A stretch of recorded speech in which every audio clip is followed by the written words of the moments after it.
Saudara-saudara yang dikasihi Tuhan, kebaikan itu sendiri adalah berkat. Ketika seseorang melakukan kebaikan, sebenarnya ia sedang menjadi berkat bagi orang lain. Ketika seseorang melakukan kebaikan, maka itu adalah tanda ia sedang mengalami kelimpahan dari berkat Tuhan. Dan yang istimewa adalah orang yang menjadi berkat bagi orang lain, ia juga mendapat berkat yang berkelimpahan.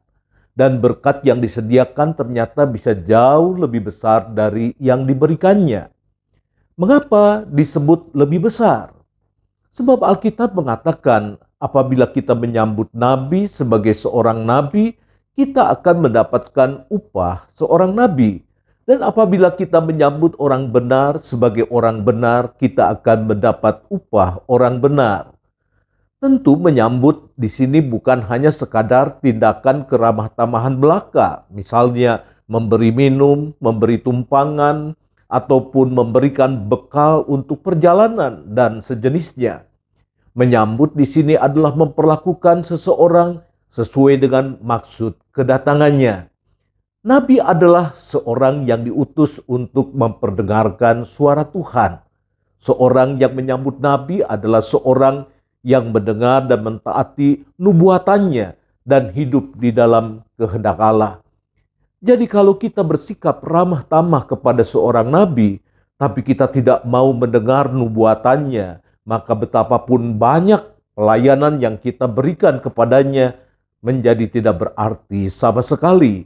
Sebab kita tidak mengindahkan kenabiannya. Banyak orang Kristen memberlakukan keramah tamahan terhadap hamba Tuhan. Tapi tidak semua mereka memberlakukan keramah tamahan itu mendengar dan melakukan apa yang diajarkannya. Baik melalui khotbahnya, ketika ia melakukan pendalaman Alkitab, atau ketika ia berkonsultasi.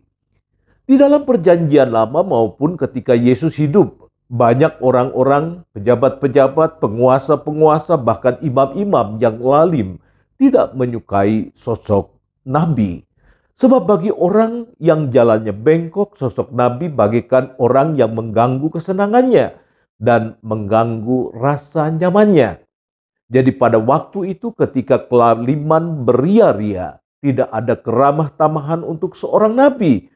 Yang ada justru nabi dikejar-kejar, dianiaya, dan bahkan dibinasakan.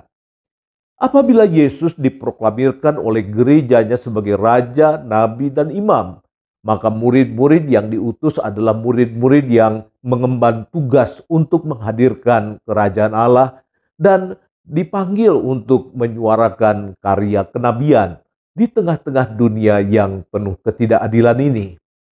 Oleh karena itu bagi penguasa yang lalim, bagi imam-imam yang serong, bagi guru-guru palsu, kehadiran murid Kristus menjadi sebuah ancaman.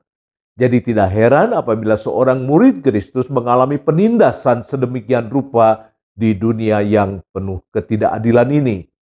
Apabila seorang murid Kristus itu seorang pengusaha, maka siap-siap usahanya akan dibuat pailit oleh mereka. Kalau seorang murid Kristus itu seorang pejabat, maka siap-siap karirnya akan dihambat sedemikian rupa.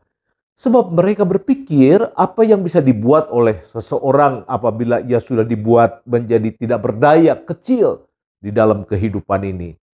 Orang kecil tidak akan dapat menguasai dunia, apalagi mengubah wajah dunia. Itu pikir orang-orang lalim.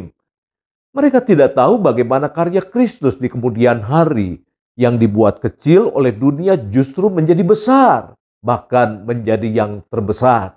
Yang dibuat tidak berdaya oleh penguasa justru menjadi sebuah kekuatan yang maha dahsyat di muka bumi ini.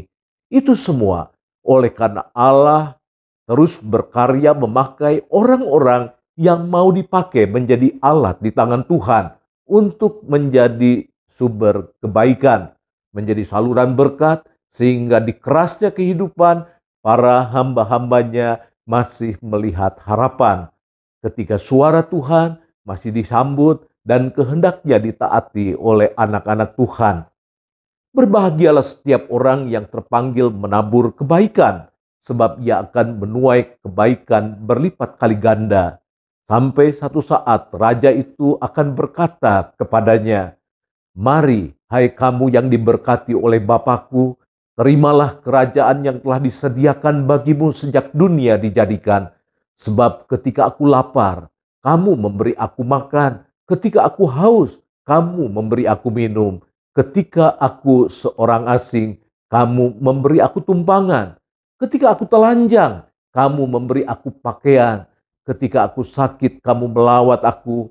Ketika aku dalam penjara, kamu mengunjungi aku." Matius 25 ayat 34 hingga ayat 36. Tuhan memberkati kita.